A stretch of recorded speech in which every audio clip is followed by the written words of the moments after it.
बिस्मिल्लाहिर्रहमानिर्रहीम। अस्सलामु अलैकुम वरहमतुल्लाहि वबरकातुहू। अल्हम्दुलिल्लाहि रब्बिल आलमीन वल आक़िबतु लिल मुत्तक़ीन वस्सलातु वस्सलामु अला सय्यदिल अंबियाइ वल मुरसलीन व अला आलिहि व अस्हाबिहि व अज़वाजिहि अजमईन व अला मन तबिअहुम बि इहसानिन इला यौमिद्दीन अम्मा बाद। फ़अऊज़ु बिल्लाहिस समीइल अलीम मिनश शैतानिर रजीम। बिस्मिल्लाहिर्रहमानिर्रहीम। या अय्युहल्लज़ीना आमनुत्तक़ुल्लाहा हक़्क़ तुक़ातिह वला तमूतुन्ना इल्ला व अंतुम मुस्लिमून। या अय्युहन्नासुत्तक़ू रब्बकुमुल्लज़ी ख़लक़कुम मिन नफ़्सिन वाहिदा व ख़लक़ मिनहा ज़ौजहा व बस्स मिनहुमा रिजालन कसीरन व निसाअ वत्तक़ुल्लाहल्लज़ी तसाअलून बिही वल अर्हाम इन्नल्लाहा काना अलैकुम रक़ीबा। या अय्युहल्लज़ीना आमनुत्तक़ुल्लाह वक़ूलू क़ौलन सदीदा युस्लिह लकुम आमालकुम व यग़फ़िर लकुम ज़ुनूबकुम व मन युतिइल्लाहा व रसूलहु फ़क़द फ़ाज़ फ़ौज़न अज़ीमा। मोहतरम हाज़रीन, आज का ये प्रोग्राम जो मस्जिद अहले हदीस चिकपेट डोडबालापुर के ज़िम्मेदारों ने मुनक़िद किया है, मैं मुबारकबाद देता हूँ मस्जिद के ज़िम्मेदारों को और दुआ करता हूँ कि अल्लाह तबारक व तआला इस प्रोग्राम को कामयाब बनाए। आप हज़रात ने इनकी आवाज़ पर लब्बैक कहा, तशरीफ़ लाए, उलमाए किराम के बयानात को सुना। हम दुआ करते हैं कि अल्लाह रब्बुल आलमीन आपकी इन क़ुरबानियों को कबूल फ़रमाए। आज बतारीख़ 26 जनवरी 2025 बरोज़ इतवार बाद नमाज असर ताइशा ये प्रोग्राम मुनक़िद है। मुझसे पहले 3 उलमाए किराम ने मुख्तलिफ़ मौज़ूआत पर ख़िताब किया है। मुझे जो मौज़ू दिया गया है अल्लाह के नबी सल्लल्लाहु अलैहि वसल्लम के ज़िंदगी के आखिरी अय्याम। हमारे नबी सल्लल्लाहु अलैहि वसल्लम की ज़िंदगी हमारे लिए उसवा है, नमूना है। अल्लाह ने फरमाया, लक़द काना लकुम फ़ी रसूलिल्लाहि उस्वतुन हसना। तहक़ीक़ की तुम्हारे लिए रसूल की ज़िंदगी उसवा है, नमूना है।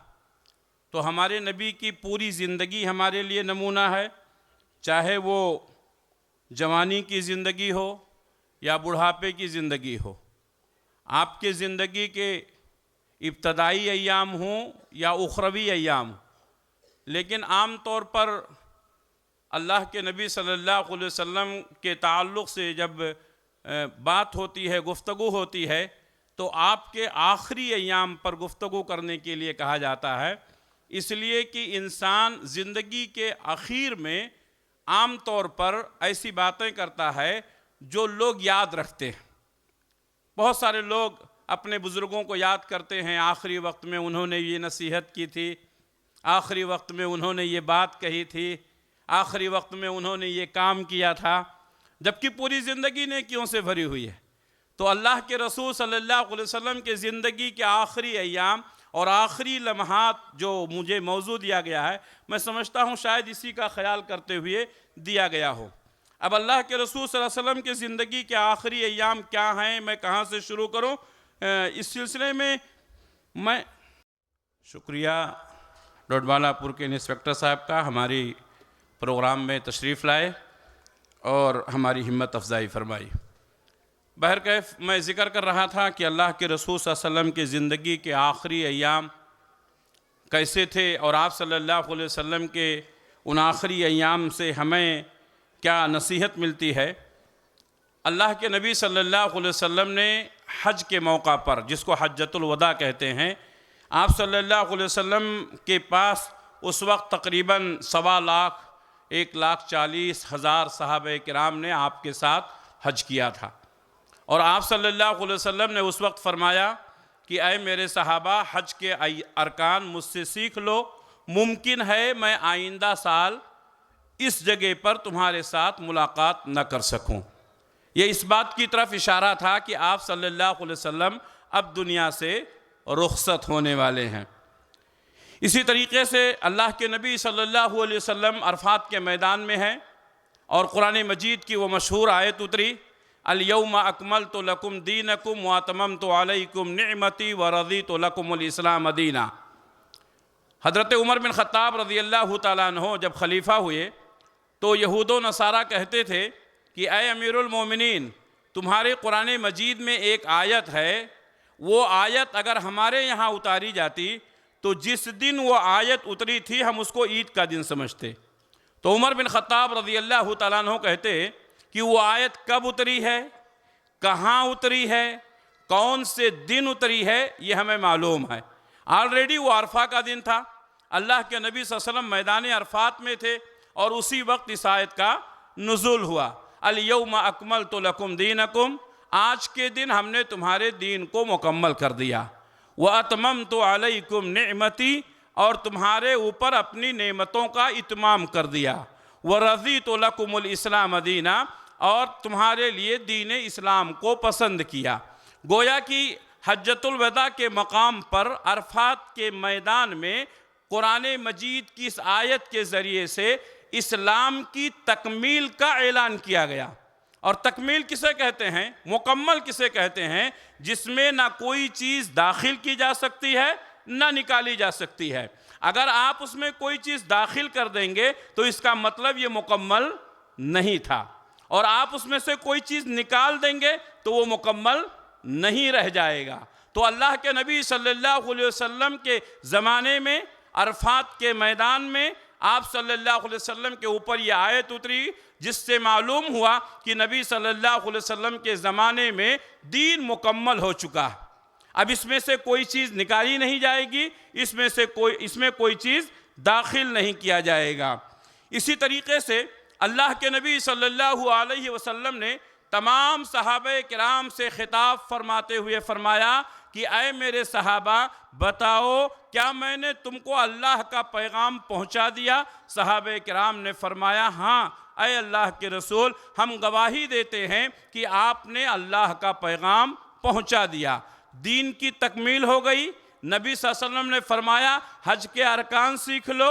अल्लाह के नबी सल्लल्लाहु अलैहि वसल्लम ने सहाबा से शहादत ली कि क्या मैंने अल्लाह का पैगाम पहुंचा दिया? सारे सहाबा ने गवाही दी। उसके बावजूद अल्लाह के नबी सल्लल्लाहु अलैहि वसल्लम ने अपने अंगुश्ते शहादत को आसमान की तरफ उठाया और फरमाया, अल्लाहुम्मा शहद, अल्लाहुम्मा शहद, अल्लाहुम्मा शहद, ऐ अल्लाह तू भी गवाह हो जा, मैंने तेरा दीन तेरे बंदों तक पहुंचा दिया।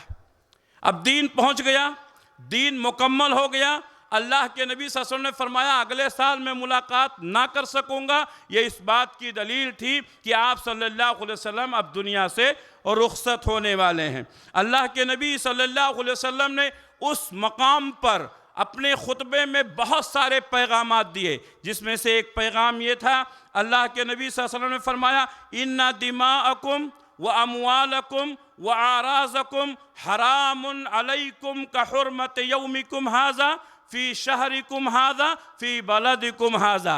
बेशक तुम्हारा खून, तुम्हारा माल, तुम्हारी इज्जत व आबरू एक दूसरे के ऊपर ऐसी ही हराम है जैसे आज का ये दिन हराम है, यानी अरफा का दिन। ये शहर हुर्मत वाला है, यानी मक्का मुकर्रमा, और ये महीना हुर्मत वाला है, यानी ज़िलहिज्जा का महीना।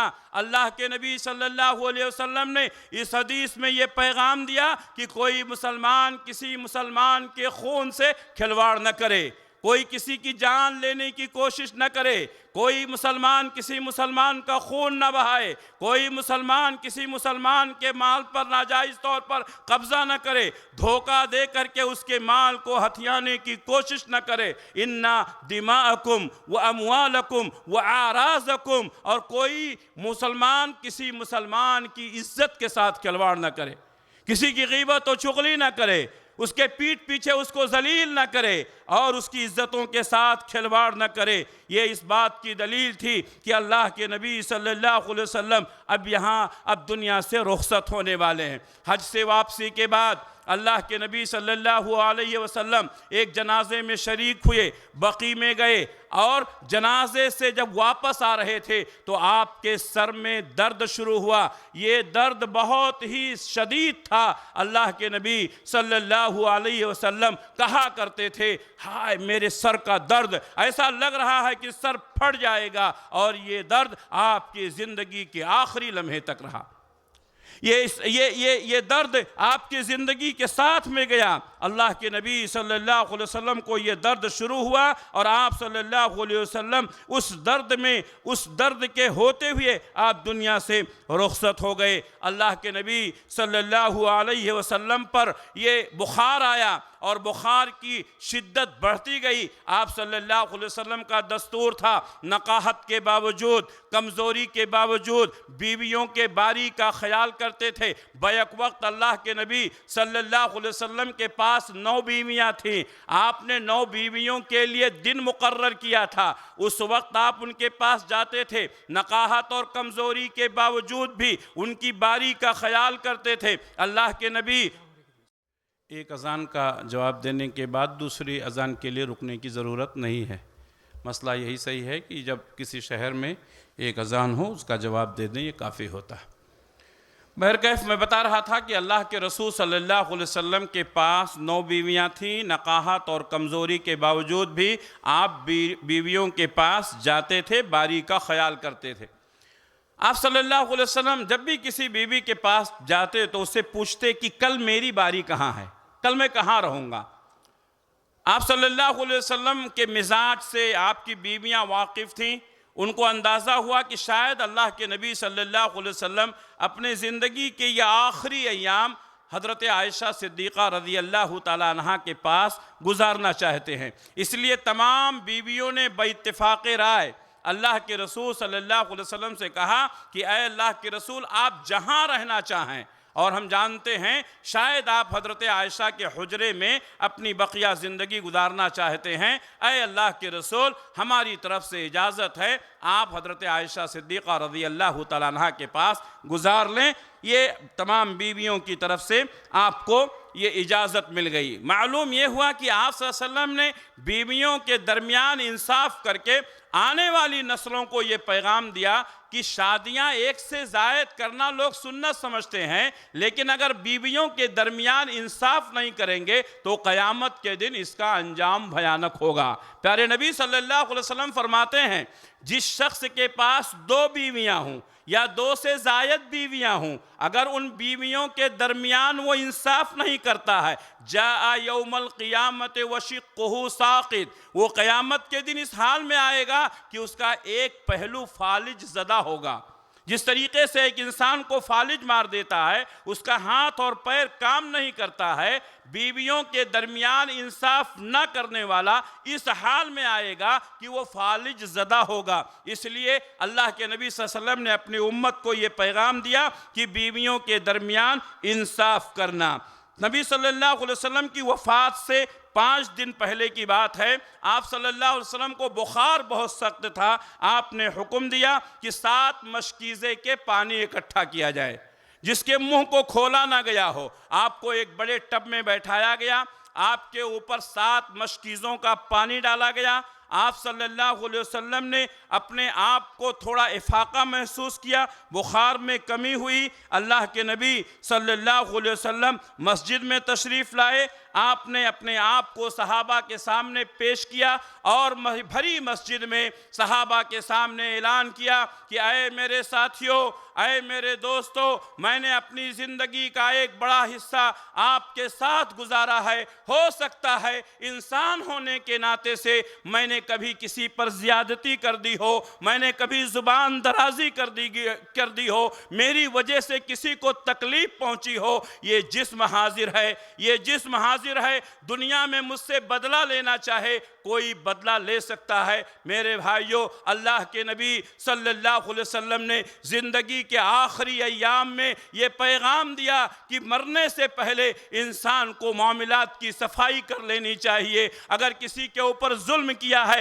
तो माफ़ी तलाफ़ी कर लेनी चाहिए। कहीं ऐसा ना हो किसी के ऊपर जुल्म करके, किसी के ऊपर ज़्यादती करके, किसी का हक दबा करके वो दुनिया से चला गया और माफ़ी तलाफ़ी नहीं कर सका तो क़यामत के दिन उसके लिए ज़िल्लत और रुसवाई का सबब बन सकता है। हमारे नबी सल्लल्लाहु अलैहि वसल्लम ने फरमाया, मेरी उम्मत का मुफलिस कौन है तुम्हें मालूम है? सहाबा ने कहा, मल्ला दिरहमा लहू वला दीनार, जिसके पास रुपए पैसे ना हो। इमाम कायनात सल्लल्लाहु अलैहि वसल्लम ने फरमाया, नहीं नहीं, वो मुफलिस नहीं है। मेरी उम्मत का मुफलिस वो है जिसके पास नेकियां बहुत ज़्यादा हैं, नमाज, रोज़ा, सदका, खैरात, हज, उमरा, तिलावत कुरान, नेकियों का अंबार लेकर के आया है। किसी को मारा था, किसी को सताया था, किसी को गाली दी थी, किसी पर जुल्म किया था। ये मजलूमीन उनके सामने आएंगे और ये नेकियां उठाकर मजलूमों को दे दी जाएंगी और ये आदमी नेकियों से खाली हो जाएगा। अल्लाह के नबी सल्लल्लाहु अलैहि वसल्लम ने सहाबा के सामने कहा, मैंने अगर किसी के ऊपर ज़्यादती की हो, मेरी तरफ से किसी के ऊपर अगर जुल्म हो गया हो तो मुझसे बदला ले ले। मेरे भाइयों, माफ़ी तलाफ़ी करना अल्लाह के नबी सल्लल्लाहु अलैहि वसल्लम ने ये सिखाया। सहाबे किराम की सिसकियों से मस्जिद नबवी गूंजने लगी। आपने ये पैगाम दिया, सहाबे किराम रोने लगे, ऐ अल्लाह के रसूल, आप किसी पर ज़्यादती कर सकते हैं, आप किसी पर जुल्म कर सकते हैं, आपने तो पूरी दुनिया को रहमत का पैगाम दिया है। मेरे भाइयों, आप सल्लल्लाहु अलैहि वसल्लम ने ऐलान किया, मस्जिद नबवी में दाखिल होने के जितने दरवाजे हैं तमाम दरवाज़ों को बंद कर दिया जाए, सिवाय अबू बकर सिद्दीक के दरवाजे के। सिर्फ वो दरवाज़ा खुला रहेगा। अल्लाह के नबी सल्लल्लाहु अलैहि वसल्लम ने अपनी वफ़ात से पहले उम्मत को ये बताया कि नबी की वफ़ात के बाद इस उम्मत की कोई क़यादत कर सकता है और कोई शख्सियत है जो लायक एहतराम है, तो सबसे ज़्यादा लायक एहतराम कोई शख्सियत है तो अबू बकर सिद्दीक़ रज़ी अल्लाह तआला अन्हु हैं। हमारे नबी ने फरमाया, अबू बकर के अलावा जितने लोग थे तमाम एहसानात का, तमाम के एहसानात का बदला मैंने दुनिया में दे दिया, लेकिन अबू बकर के एहसानात इतने ज़्यादा हैं, इनका बदला अल्लाह तबारक व तआला क़यामत के दिन देगा।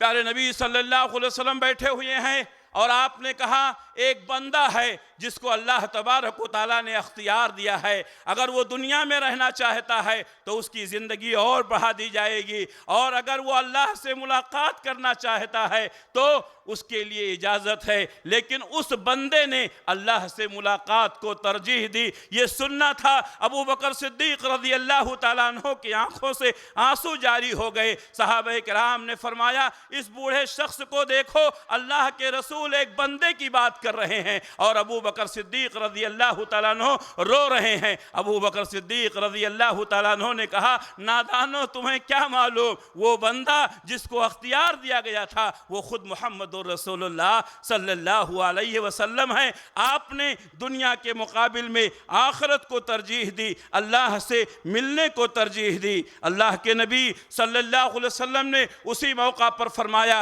कि अल्लाह ताला ने मुझे दोस्त बनाया, अगर मैं किसी और को दोस्त बनाता तो वो अबू बकर सिद्दीक़ होते, लेकिन चूंकि मुझे अल्लाह ने दोस्त बनाया है इसलिए अब मैं किसी को दोस्त बनाना पसंद नहीं करता हूँ। वफ़ात से 4 दिन पहले अल्लाह के नबी सल्लल्लाहु अलैहि वसल्लम ने सहाबा को बुलाया और उनको 3 बातों की वसीयतें फरमाई। पहली वसीयत ये थी कि मुशरिकीन को जज़ीरतुल अरब से निकाल देना, जज़ीरतुल अरब में कोई मुशरिक ना रहने पाए। दूसरी बात ये थी कि अल्लाह के नबी सल्लल्लाहु अलैहि वसल्लम ने फरमाया, जिस तरह बाहर से आने वाले डेलीगेट्स वफूद का मैं एहतराम करता हूँ, इज़्ज़त करता हूँ, मेरे बाद भी बाहर से आने वाले जो डेलीगेट्स होंगे, जो नुमाइंदे होंगे दूसरे मुल्कों की, उनकी उसी तरह से इज़्ज़त करना जैसा कि मैंने इज़्ज़त किया है। मालूम ये हुआ कि मुल्कों के जो सफ़ीर हुआ करते हैं, हमारे इस्लाम ने उनके मकाम व मर्तबे का ख्याल करते हुए उनकी इज़्ज़त की तालीम दी है। और आज दुनिया में आज भी यही हो रहा है कि एक मुल्क का नुमाइंदा जब दूसरे मुल्क में जाता है तो वह आम इंसान नहीं रहता है, बल्कि मुल्क की नुमाइंदगी की वजह से उसको ऊंचा मकाम मिलता है। ये किसने दिया है? ये हमारे इस्लाम ने दिया है। रावी हदीस कहते हैं, तीसरी बात क्या थी मैं भूल गया, सही बुखारी की हदीस है, फिर सही बुखारी की दूसरी हदीस में है कि तीसरी बात ये थी, अल्लाह के नबी सल्लल्लाहु अलैहि वसल्लम ने फरमाया कि कुरानी तालीमात पर अमल करना। 4 दिन पहले अल्लाह के नबी सल्लल्लाहु अलैहि वसल्लम ने मगरिब की नमाज़ पढ़ाई, सूरह मुरसलात की आपने तिलावत फरमाई। सहाबे किराम कहते हैं, इतनी खुश आवाज़, इतना बेहतरीन आवाज़ में अल्लाह के नबी सल्लल्लाहु अलैहि वसल्लम ने तिलावत फरमाई। ये आपकी तिलावत के ताल्लुक़ से और जहरी नमाज़ों के ताल्लुक़ से ये आखिरी नमाज थी।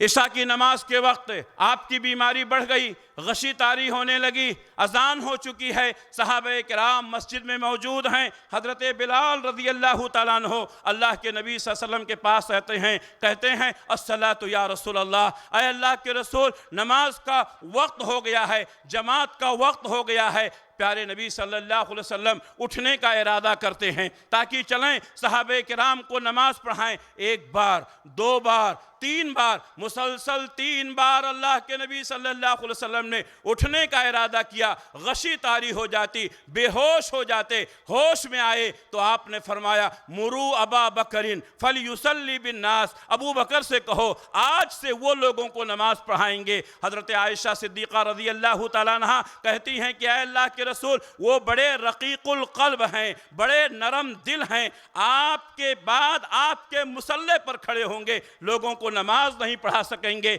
अल्लाह के नबी सल्लल्लाहु अलैहि वसल्लम ने फरमाया, तुम औरतों का मामला भी बड़ा अजीब है, यूसुफ वालियों की तरह से है, दिल में कुछ और रहता है, ज़ुबान पर कुछ और रहती है। हज़रत आयशा सिद्दीक़ा रज़ी अल्लाह तआला अन्हा का मकसद ये था कि अगर नबी के मुसल्ले पर हज़रत अबू बकर सिद्दीक़ खड़े होंगे तो लोग उनको मनहूस समझेंगे, या इसी तरीके से अल्लाह के नबी सल्लल्लाहु अलैहि वसल्लम ने अगर उनको ये मकाम दिया है तो सहाबे किराम में हो सकता है किसी के दिल में कोई बात आ जाए, लेकिन दिल ये चाहता था कि नबी के बाद हज़रत अबू बकर सिद्दीक़ रज़ी अल्लाह तआला अन्हु को ये मकाम मिले। चुनांचे उसके बाद अबू बकर सिद्दीक़ रज़ी अल्लाह तआला अन्हु ने नमाज शुरू की और नमाज पढ़ाई। उसके बाद हज़रत अबू बकर सिद्दीक़ रज़ी अल्लाह तआला अन्हु उम्मत की इमामत करने लगे। मैं आपको ये बात बता दूं, अक्सर मैं ये कहा करता हूं कि मिंबर और मुसल्ला की बड़ी अहमियत है, मिंबर और मुसल्ला की बड़ी अहमियत है। हमारे मस्जिदों के मिंबर और हमारे मस्जिदों के मुसल्ले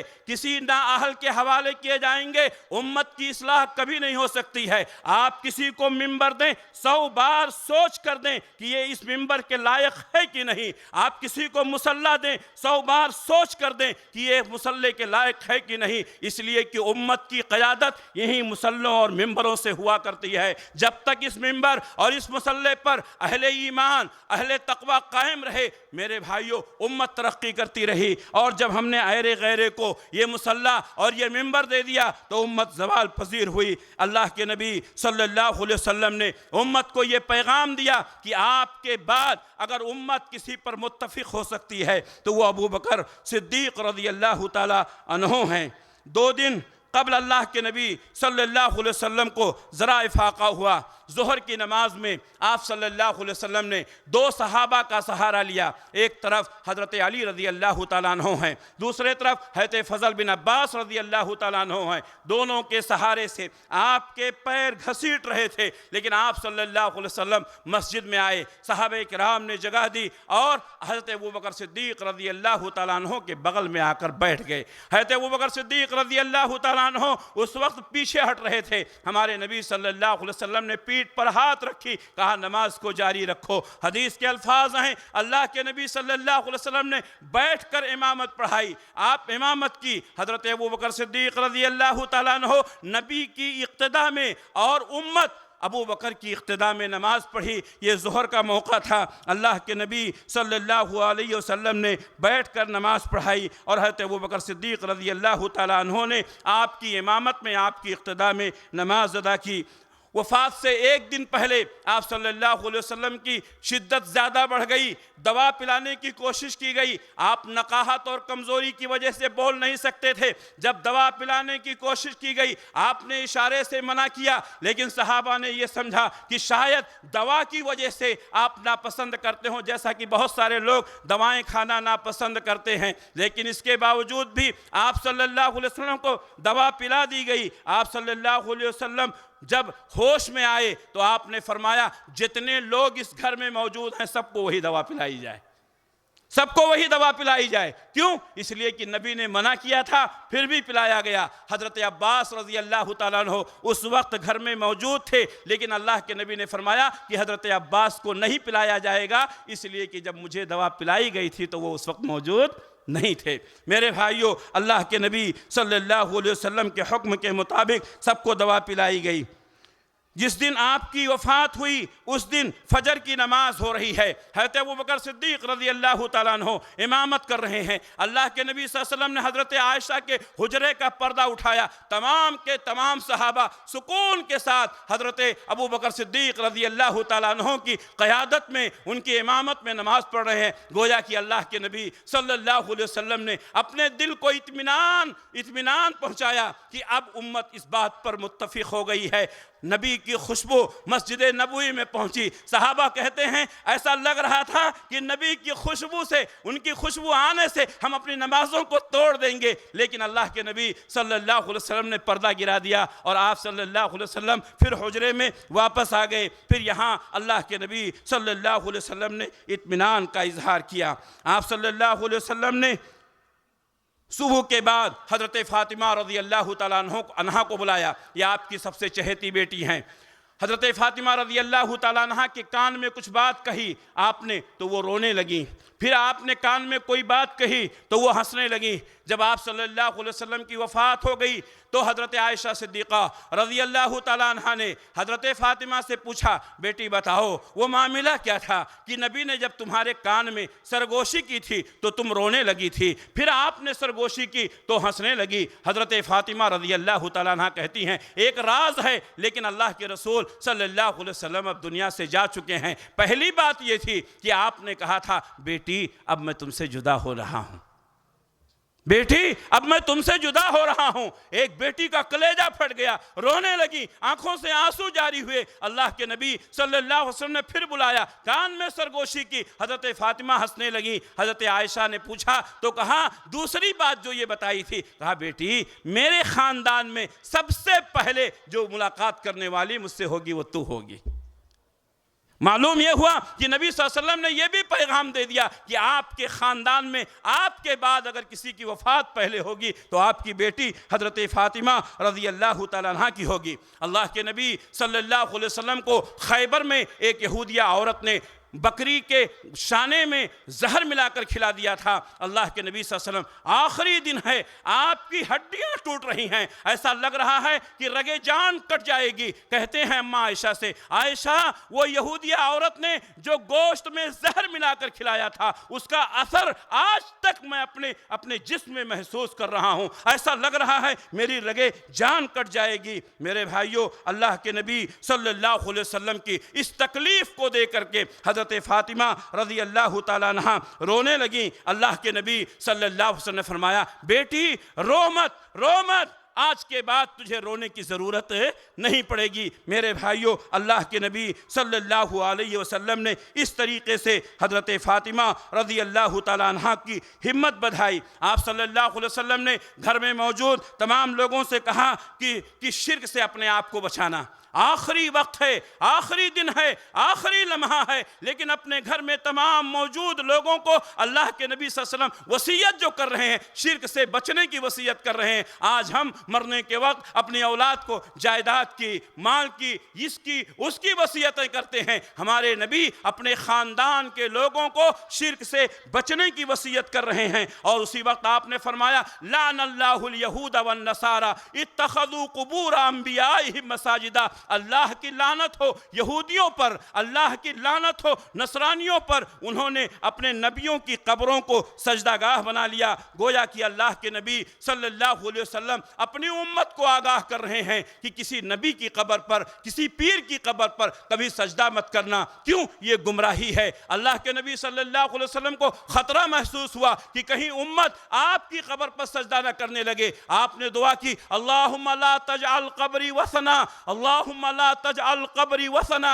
अल्लाहुम्मा ला तजअल कब्री वसना। ऐ अल्लाह मेरी कब्र को बुत मत बनाना, मेरी कब्र को बुत मत बनाना। यहाँ लोग आएँ, सजदा करें, रुकू करें, मेला ठेला करें, ऐ अल्लाह मेरी कब्र को इससे महफूज रखना। अल्लाह के नबी सल्लल्लाहु अलैहि वसल्लम ने जो वसीयतें फरमाई उसमें आपने ये भी फरमाया, अस्सलातु वमा मलकत ऐमानुकुम, लोगों नमाजों का ख्याल रखना, अपने मातहतीन का ख्याल रखना। ये छोटा सा जुमला आपने हुकूकुल्लाह और हुकूकुल इबाद दोनों की वसीयत की। नमाज पढ़ते रहना, नमाज कायम करना, ये अल्लाह का हक अदा करना है। अपने मातहतीन के साथ हुस्न सलूक करना, ये बंदों का हक है। अल्लाह के नबी सल्लल्लाहु अलैहि वसल्लम ने ज़िंदगी के आखिरी लम्हे में, आखिरी जुमले में यही बताया, नमाज कायम करना, नमाज कायम करना। मेरे भाइयों, हम कितना नमाज पढ़ते हैं, नबी से मोहब्बत तो करते हैं, नबी से मोहब्बत को तो दावा करते हैं, लेकिन हमारी नबी से मोहब्बत कितनी है? मेरे भाइयों, नमाजों का एहतिमाम करो। हमारे नबी ने आखिरी वक्त में कहा, नमाजों का एहतिमाम करो, नमाजों का एहतिमाम करो, अपने मातहतीन का ख्याल रखो। ज़रा लम्हे पहले की बात है, अब्दुर्रहमान बिन अबी बकर आपके साले हैं, हज़रत आयशा सिद्दीक़ा रज़ी अल्लाह तआला अन्हा के भाई हैं। आते हैं कमरे में, उनके हाथ में मिसवाक है। प्यारे नबी सल्लल्लाहु अलैहि वसल्लम बोल नहीं सकते हैं, आँखों से टकटकाती हुई निगाहों से देख रहे हैं। बार बार आपकी निगाह अब्दुर्रहमान बिन अबी बकर की मिसवाक पर पड़ रही है। हज़रत आयशा सिद्दीक़ा रज़ी अल्लाह तआला अन्हा कहती हैं, मेरे सरताज क्या आपको मिसवाक चाहिए? आपने इशारे से फरमाया। हज़रत आयशा सिद्दीक़ा रज़ी अल्लाह तआला अन्हा मिसवाक लेकर के नबी के हवाले करती हैं, लेकिन आप इतनी नकाहत और कमज़ोरी है कि मिसवाक का कूच नहीं बना सकते हैं। हज़रत आयशा सिद्दीक़ा रज़ी अल्लाह तआला अन्हा ने इजाज़त ली, कहा हुज़ूर इजाज़त दें तो मैं इसके कूच बना दूँ। आपने फरमाया बना दीजिए। हज़रत आयशा सिद्दीक़ा रज़ी अल्लाह तआला अन्हा ने उसको नरम किया। नरम करने के बाद अल्लाह के रसूल के हवाले किया। आपने वो मिसवाक किया। हज़रत आयशा सिद्दीक़ा रज़ी अल्लाह तआला अन्हा तहदीस नेमत के तौर पर कहा करती थी, मेरा मकाम जानना चाहते हो, सुन लो, आखिरी वक्त में भी अल्लाह ताला ने मेरे लुआब को और नबी के लुआब को मिला दिया। ये है मियाँ बीवी की मोहब्बत। मियाँ बीवी के हुकूक के ताल्लुक़ से फ़ज़लुल शेख अबू इब्बाद इमरान मदनी हफ़िज़हुल्लाह बयान कर रहे थे। मेरे भाइयों, अपने बीवियों के मकाम व मर्तबे को समझो। मेरी माँ और बहनों, अपने शौहरों के मकाम व मर्तबे को समझो। अल्लाह के नबी सल्लल्लाहु अलैहि वसल्लम ने मिसवाक किया। कहते हैं उसके बाद हज़रत आयशा सिद्दीक़ा रज़ी अल्लाह तआला अन्हा कहती हैं कि नबी का सर मेरी गोद में था, नबी का सर मेरी गोद में था और आप सल्लल्लाहु अलैहि वसल्लम को मैं अपने हाथ में लिए हुई थी। सीने के पास मेरी टोडी और नबी सल्लल्लाहु अलैहि वसल्लम की टोडी दोनों मिल रही थी। और आप सल्लल्लाहु अलैहि वसल्लम ने आखिरी जुमला जो अपने ज़ुबान से निकाला, अल्लाहुम्मा अलहिक़नी वरहमनी बिर्रफ़ीक़िल आला, अल्लाहुम्मा अलहिक़नी वरहमनी व अलहिक़नी बिर्रफ़ीक़िल आला। ऐ अल्लाह तू मुझे माफ़ कर दे, ऐ अल्लाह तू मुझे रफ़ीक़ आला में बुला ले। ये अल्लाह के नबी सल्लल्लाहु अलैहि वसल्लम का आखिरी जुमला था। आप सल्लल्लाहु अलैहि वसल्लम ये जुमला कहते ही आप सल्लल्लाहु अलैहि वसल्लम की गर्दन लुढ़क गई। हज़रत आयशा सिद्दीक़ा रज़ी अल्लाह तआला कहती हैं उसके बाद अल्लाह के नबी सल्लल्लाहु अलैहि वसल्लम ने कोई बात नहीं की।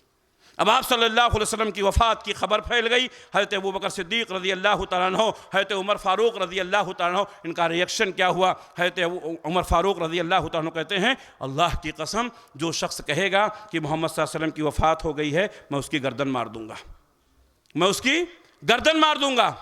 अकीदे का मसला था, अकीदे की इस्लाह ज़रूरी है। आज बहुत सारे लोग हैं नबी सल्लल्लाहु अलैहि वसल्लम की वफ़ात के कायल नहीं हैं, कहते हैं नबी सल्लल्लाहु अलैहि वसल्लम पर्दा कर गए हैं, उसके बाद फिर आए। मेरे भाइयों, हज़रत उमर बिन ख़त्ताब रज़ी अल्लाह तआला अन्हु ने कहा, जो शख्स कहेगा कि नबी वफ़ात कर गए हैं मैं उसकी गर्दन मार दूंगा, और मस्जिद नबवी में बरहना तलवार लेकर के खड़े हो गए। हज़रत अबू बकर सिद्दीक़ रज़ी अल्लाह तआला अन्हु को मालूम हुआ, आप हुजरे आयशा में गए, नबी सल्लल्लाहु अलैहि वसल्लम के ऊपर चादर डाल दी गई थी, आपने चेहरे को खोला, पेशानी का बोसा दिया, मस्जिद नबवी में आए, सहाबे किराम से मस्जिद नबवी खचाखच भरी हुई है। हज़रत अबू बकर सिद्दीक़ रज़ी अल्लाह तआला अन्हु खड़े हुए, वो मजमा जो है तो उमर फारूक रज़ी अल्लाह तआला अन्हु की तरफ था, अबू बकर सिद्दीक के खड़ा होते हुए पूरा मजमा किसकी तरफ आ गया? हज़रत अबू बकर सिद्दीक की तरफ आ गया और कहा, सुन लो, अला मन कान याबुदु मुहम्मदन फ़इन्ना मुहम्मदन क़द मात व मन कान याबुदुल्लाह फ़इन्नल्लाह हय्युन ला यमूत। लोगों सुन लो, जो मोहम्मद सल्लल्लाहु अलैहि वसल्लम की इबादत करते थे वो सुन लें कि आपकी वफ़ात हो चुकी है, आपकी वफ़ात हो चुकी है। वमन कान याबुदुल्लाह फ़इन्नल्लाह हय्युन ला यमूत, और जान लो कि जो शख्स अल्लाह की इबादत करता था अल्लाह ताला जिंदा है, उसको कभी मौत नहीं आएगी। वमा मुहम्मदुन इल्ला रसूल क़द खलत मिन क़ब्लिहि रुसुल। हज़रत उमर बिन ख़त्ताब रज़ी अल्लाह तआला अन्हु कहते हैं, जब हज़रत अबू बकर सिद्दीक़ रज़ी अल्लाह तआला अन्हु के ज़ुबान से ये जुमला मैंने सुना, ये आयत मैंने सुनी, मेरे पैर मेरे जिस्म का बोझ बर्दाश्त नहीं कर सके और मैं ज़मीन पर बैठ गया। मेरे भाइयों, साहबे किराम कहते हैं, मदीना में सबसे अच्छा दिन वो था जिस दिन आप सल्लल्लाहु अलैहि वसल्लम मदीने में तशरीफ़ लाए, आप पूरा मदीना रोशन हो गया था। लेकिन सबसे तारीक दिन वो था जब आप सल्लल्लाहु अलैहि वसल्लम जिस दिन रुखसत हुए, आपकी वफ़ात के बाद दिन का उजाला होने के बावजूद भी मदीना तारीक हो गया था। आप सल्लल्लाहु अलैहि वसल्लम की वफ़ात की ये आखिरी अय्याम और आखिरी लम्हात की ये चंद बातें मैंने बताई हैं। अगर इनकी तफसील की जाए तो घंटों लगेंगे मेरे भाइयों, लेकिन इस तरह के आखिरी वक्त की आखिरी बातें करना बहुत जिगर गुर्दे की बातें होती है, लेकिन कह के आदत हो गई है। अल्लाह तबारक व तआला हमें इन वाक़यात से इबरत और नसीहत हासिल करने की तौफ़ीक़ इनायत फरमाए। अल्लाह हम सबको सच्चा पक्का मुसलमान बनाए, नबी की सुन्नतों पर अमल करने की तौफ़ीक़ इनायत फरमाए। आपने अपनी ज़िंदगी के आखिरी अय्याम में जो उम्मत को जो वसीयतें की हैं, उन वसीयतों पर अल्लाह हमें अमल करने की तौफ़ीक़ इनायत फरमाए। अक़ूलु क़ौली हाज़ा व अस्तग़फ़िरुल्लाह ली व लकुम व लिसाइरिल मुअमिनीन मिन कुल्लि ज़ंब फ़स्तग़फ़िरूहु इन्नहु हुवल गफ़ूरुर रहीम। वस्सलामु अलैकुम व रहमतुल्लाहि व बरकातुहू।